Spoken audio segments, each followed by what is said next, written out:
এটা তোমার জন্য। আজ থেকে আমাদের নতুন সম্পর্ক শুরু হবে। এটা তোমার উপহার।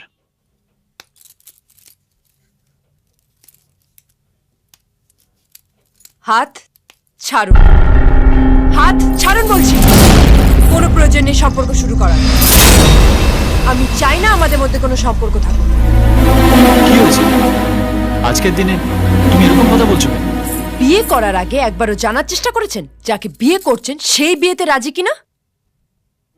তুমি রাজি ছিলে বলে নিশ্চয়ই তোমার বাবাই বিয়েটা দিতে চেয়েছিল। আর তাছাড়া আমার বাবা মায়েরও তোমার পছন্দ ছিল, তাই জন্য আমি বিয়েটা করেছি। ও, আপনার বাবা মার আমাকে পছন্দ বলে বিয়ে করে ফেললেন। আপনার মধ্যে এইটুকু কমন সেন্স নেই যে পাত্রীর আপনাকে পছন্দ নাও হতে পারে? আমার না হয় কমন সেন্স নেই, তোমার নিশ্চয়ই আছে। তা তুমি আমি আগে বলনি কেন যে এই বিয়েটা করতে চাও না? আমার কথা কেউ ভাবেনি, আপনার সাথে কথাও বলতে দেয়নি। একজন মেয়ের সবচেয়ে বড় বন্ধু হয় তার মা। আমার তোর মা নেই, তাই আমার যন্ত্রণা বোঝানো কেউ নেই। বাবা আমার ভালোবাসা একটুও বুঝতে চায়নি, জোর করে বিয়ে দিয়ে দিল। তবে একটা কথা শুনে রাখুন, আমি আপনাকে বিয়ে করেছি ঠিকই, কিন্তু আমি বিক্রমকে ভালোবাসি। আপনি আমায় সিঁদুর পরিয়েছেন ঠিকই, কিন্তু আমি মনে প্রাণে বিক্রমকে নিজের স্বামী হিসেবে মেনে নিচ্ছি। বাবা আমার বিয়ে দিয়ে বিক্রমকে আমার থেকে আলাদা করে দিয়েছে ঠিকই, কিন্তু আমাদের সম্পর্ক এত ঠুনকো নয় যে আপনার গলায় মালা পরিয়েছি বলে সেই ভালোবাসা ভেঙে যাবে।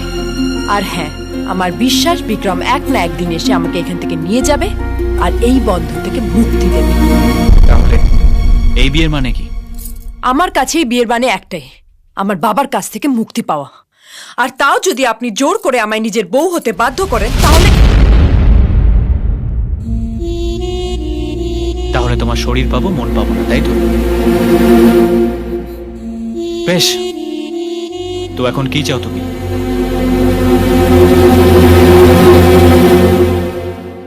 ডিভোর্স।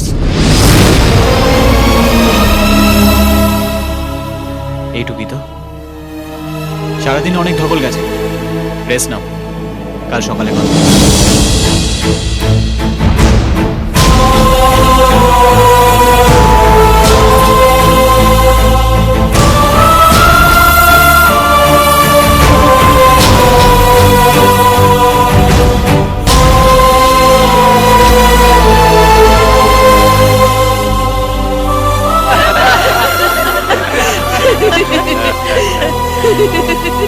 কি ধুমধাম করেই না ছেলের বিয়ে দিলি মায়া, কোনো দিকে কোনো ত্রুটি রাখিসনি।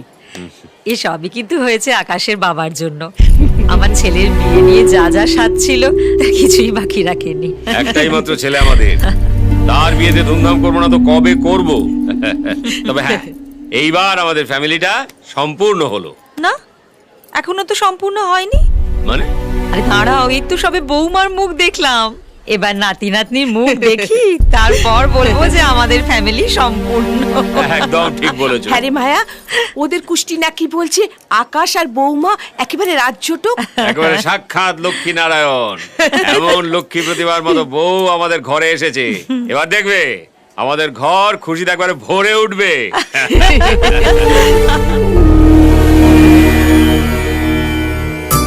এসো মা, সাবধানে। আরে এই, তুমি কি করছো ওটা? কি করছো?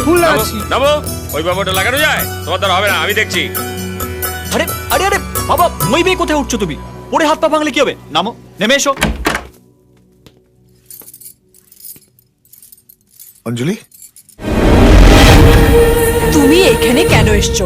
তোর রাগ এখনো কমেনি? এই রাগ কোনোদিনও কমবে না বাবা। 1 মিনিটের জন্য ঠান্ডা মাথায় আমার কথা শোন মা। সারা জীবন তোমার কথা শুনে এসেছি, তোমার কথা মতো উঠেছি, বসেছি, এমনকি বিয়েটাও তোমার কথা মতো করতে বাধ্য হয়েছি। আমি যা করেছি তোর ভালোর জন্য করেছি। না, তুমি আমার ভালোর জন্য কিচ্ছু করো, নিজের জেদ আর অহংকারের জন্য আমার বলি দিয়েছো। তোমার মেয়ে হয়ে জন্মে আমি যে অপরাধ করেছি তার শাস্তি দিয়েছো আমায়। ভুল করছিস মা। কোনো বাবা চায় না তার মেয়েকে দুঃখ দিতে। তোর মা যখন মারা যায় সেই 5 বছর বয়স থেকে কোলে পিঠে আমি তোকে মানুষ করেছি, তোর প্রত্যেকটা ইচ্ছে পূরণ করেছিস। জীবনের সব থেকে বড় সিদ্ধান্ত নিতে যখন তুই ভুল করছিস, তাতে আমি সাই দিই, তাই জোর করে তোর বিয়ে দিয়েছি। আর এই বিয়ে দিয়ে তুমি বাবা মেয়ের সম্পর্ক শেষ করে ফেলেছো।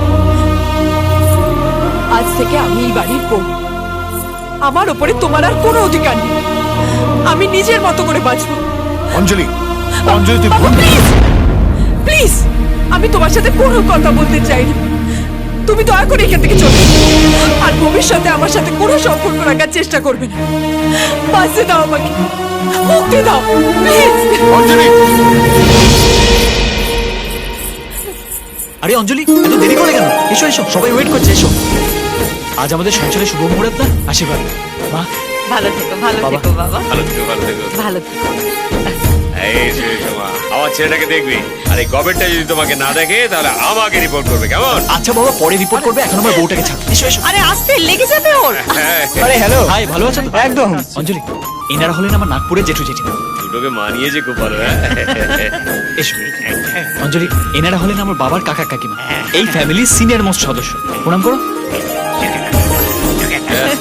খুব তো আসছেন, হ্যাঁ? ভারী খুশি মনে হচ্ছে। আরে ডাক্তার, আচ্ছা, ভালো কথা। ওষুধপত্র ঠিক করে খাচ্ছেন? খুশির চেয়ে বড় ওষুধ আর কিচ্ছু হয় না ডাক্তার। ওই দেখো, এই যে, এটা হচ্ছে সবচেয়ে বেশি। ওদের খুশি দেখলেই যদি আপনার সব রোগ সেরে যায়, তাহলে শুধু শুধু শিলিগুড়িতে পড়ে না থেকে ওদের সঙ্গে কলকাতার বাড়িতে চলে গেলেই তো পারেন। কলকাতা। ওরে বাপরে, না না, আমি শিলিগুড়িতেই ভালো আছি। তাছাড়া ওদের সবে বিয়ে হলো, ওরা ওখানে প্রেম করুক আর আমরা এখানে। কি বলো গিন্নি? হ্যাঁ? আরে ডক্টর আঙ্কেল, হ্যাঁ। আঙ্কেল, আমি কিন্তু আপনার উপর খুব রেগে আছি। হ্যাঁ? কালকে আপনি এলেন না কেন? এই প্লিজ প্লিজ প্লিজ, আমার উপর রাগ করো না। দেখো, কালকে আমি আসতে পারিনি ঠিকই, কিন্তু আজকে এসেছি। কনগ্রাচুলেশনস। Thank you. তারপর হানিমুনে কোথায় যাচ্ছ? আরে তোমার বাবা তো নাতি নাতি করে একেবারে পাগল হয়ে উঠেছেন। ফ্যামিলি প্ল্যানিং কিছু করেছো? আরে অফকোর্স করেছি আঙ্কেল, পুরো 12 বছরের প্ল্যানিং করা আছে। প্রত্যেকটা বছর একটা করে 1 ডজন কমপ্লিট করব, তারপর থাকবো। বাপরে, 1 ডজন! একবার ভেবে দেখুন আঙ্কেল, পুরো একটা ইন্ডিয়ান ক্রিকেট টিম একটা ফ্যামিলি থেকে তৈরি হবে। কি থ্রিলিং না ব্যাপারটা? মানে মারাত্মক ছিল। আমার তো মনে হচ্ছে এক্ষুনি আমার হার্ট অ্যাটাক করবে। একটু লাজুক আঙ্কেল, তাই লজ্জা পেয়ে চলে গেল। পুজো সব আয়োজন হয়ে গেছে। আপনি এবার পুজোর কাজ শুরু করুন। নতুন বৌমাকে ডাকুন। হ্যাঁ হ্যাঁ, হ্যাঁ হ্যাঁ রে অঞ্জলি। আরে তুমি এখানে? নিচে চলো, সবাই ওয়েট করছে, পুজোয় বসতে হবে তো, এসো। এই যে শুনুন, কাল রাতে যা বলেছি ভুলে গেছেন? এমন একটা ভাব করছেন যেন আমি আপনাকে খুব পছন্দ করি। আমার বউ বলে নেচে বেড়াচ্ছেন। আমার এগুলো একদম ভাল লাগে না। এক্সকিউজ মি, এই মিথ্যে নাটকটা করতে আমারও ভালো লাগছে না, কিন্তু সবসময় নিজেদের কথা ভাবলে চলে না। বাড়িতে এত লোকজন, যদি আমাদের ব্যাপারটা জানতে পারে, সবার আনন্দটাই মাটি হয়ে যাবে। আচ্ছা একটা কথা বলো তো, যে মেয়ে সাহস করে বিয়ের প্রথম রাতে ডিভোর্স চাইতে পারে, সে যাকে ভালোবাসে তার সাথে পালিয়ে গেল না কেন? আপনি আমার বাবাকে চেনেন না। ভয় ছিল যদি আমি আর বিক্রম পালিয়ে যাই, বাবা ওর কোনো বড় ক্ষতি করে দেবে। তাই বাধ্য হয়ে আমাকে এই বিয়েটা করতে হয়েছে। আমার কপালটাই খারাপ। আর আমার কপালটা যেন সোনায় বাঁধানো। তুমি যেমন বাধ্য হয়ে বিয়েটা করেছো, তেমনি আমাকেও বাবা মায়ের খুশির জন্য বাধ্য হয়ে বিয়েটা করতে হয়েছে। আজকে যদি ওরা জানতে পারে যে তাদের পছন্দ করা মেয়ে বিয়ের প্রথম রাতেই ডিভোর্স চেয়েছে, তাদের কি অবস্থা হবে বলো তো? বাবা তো হার্ট ফেল করে ফেলবে।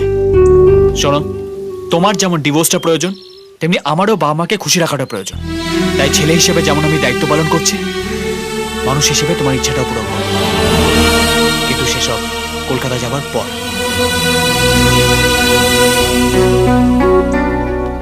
একটা কথা বলবো, আমিও কাউকে ভালোবাসতাম, তাই ভালোবাসার মর্মটা বুঝি।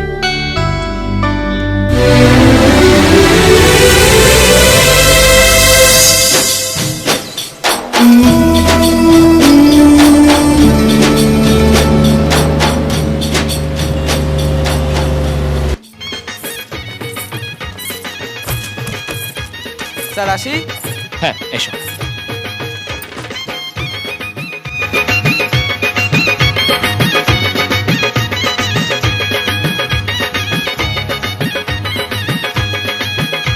আরে চোখ তুলে দেখো না কে এসেছে, পিং, নতুন করে আবার বিয়ের সালাই বেজেছে, পুং, তুলে নিয়ে যাব যখন ভালোবেসেছি, সাত পাকে বেঁধে নিয়ে যেতে এসেছি। বলছিলাম কি, আজকে রাতের মতো আমাদের খাটটা এরকম ফুল দিয়ে সাজালে হয় না? বুড়ো বয়সে শখ কত রাত ছাড়ো ছাড়ো এসে পড়বে তো তাড়াতাড়ি কি। Hello uncle, hello aunty. No uncle, no aunty, বলেছি না, অনলি বন্ধু। Welcome Mrs Chowdhury. আমার নাম অঞ্জলি, আমাকে ওই নামেই ডাকবে। সবে বিয়ে হয়েছে তো, তাই ওই মিসেস চৌধুরী এগুলো ঠিক অভ্যেস হয়ে ওঠেনি। ও, হয়ে যাবে, হয়ে যাবে, আজ রাতের পরেই হয়ে যাবে। হয়েছে বন্ধু, এই হচ্ছে সেই জায়গা যেখান থেকে মেয়েরা স্বামীর লাইনে চলে আসে। হলো হলো তো মুখে একটু কন্ট্রোল নেই তোমার।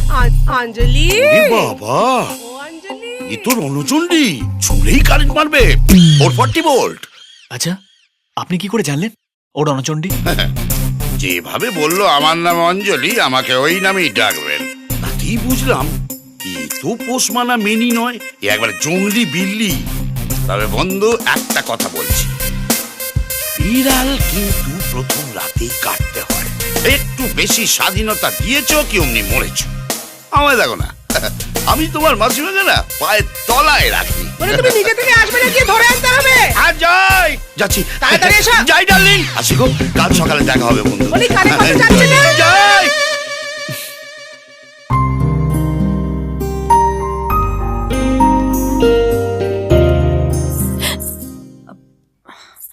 আপনি কি এখানেই থাকতেন? না না, আমি পাশের বস্তিতে থাকতাম। এই ফ্ল্যাটটা আমার শ্বশুর মশাই বিয়েতে যৌতুক দিয়েছেন, তাই এখানে থাকি। এনিওয়ে, আমি ফ্রেশ হয়ে আসছি। এদিকে রান্না করা আছে, রান্নার সব জিনিসপত্র রাখা আছে, তুমি শুধু রান্নাটা করে নিলেই হবে। রান্না আর আমি? আপনি যদি ভেবে থাকেন আর 5টা বউয়ের মতো আমি আপনাকে রেধে বেড়ে খাওয়াবো, তাহলে আপনি ভুল ভাবছেন। আমি রান্না করতে পারি না। খেতে খেতে পারো? হোয়াট? খেতে খেতে পারো? আমিও রাখতে পারি না, শুধু পাস্তা বানাতে পারি। খাবে? দূর, কেন যে জিজ্ঞেস করছি, না খেয়ার উপায় আছে? প্রেম করবে, ঝগড়া করবে, ওদিকে রান্না করতে পারবে না। কিছু বললেন? না কিছু না, আমার কপাল।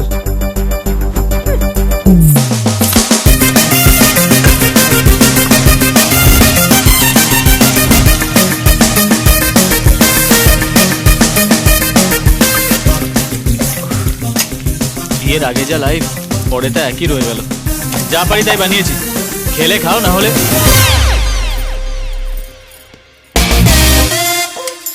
এত খাবার! এ তো রান্না করা দূরের কথা, বাড়ি বাড়ি ভিক্ষে করলেও এত তাড়াতাড়ি এত খাবার পাওয়া যাবে না। এই, কোন হোটেল থেকে ডাকাতি করে এনেছো? বাবা, কি বুদ্ধির বহর! পাশের ফ্ল্যাটের মাসিমা দিয়ে গেছে। ও, তুমি একা একা খাচ্ছ, আর ওদিকে আমি ঘেমে নিয়ে রান্না করে মরছি। আরে একটু ছোট্ট করে ডাকতে পর্যন্ত পারলে না? আমি কেন ডাকতে যাব? আমার খিদে পেয়েছিল, আমি খেয়ে নিয়েছি। আপনারটা আপনি বুঝুন। খুব ভালো, কি সুন্দর বিচার তোমার।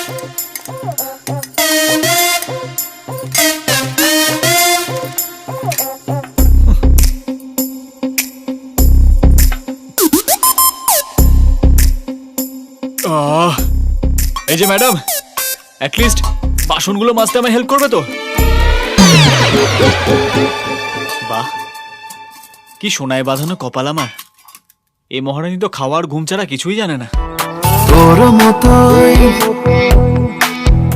আমি একটা বন্ধু চাই, যার ইচ্ছে বানাবে স্বপ্নের রংমহল।